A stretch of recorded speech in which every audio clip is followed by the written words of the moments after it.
Izraeli po shpenzon miliona dollar në kontrata të nënshkruara me kompanitë e mëdha teknologjike dhe influencues të famshëm në këmbim të pasqyrimit nëpër rrjetet sociale dhe faqet e mëdha të internetit për mbajtje pro-izraelite. Kontrata e fundit e Tel Avivit për $6 milion është nënshkruar me kompaninë amerikane Clock Tower X.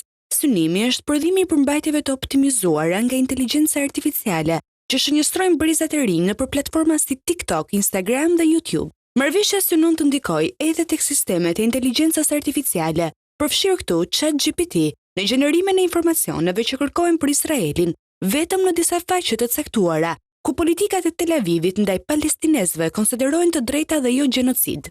Raportet sugjerojnë gjithashtu se Izraeli ka nënshkruar përgjatë vitit 2025 me 10 kontrata marketing me kompani të tjera, përfshirë këtu edhe gjigantët teknologjik si Google dhe Apple, me synim kontrollin e përmbajtjeve që raportojnë në motorët e tyre të kërkimit.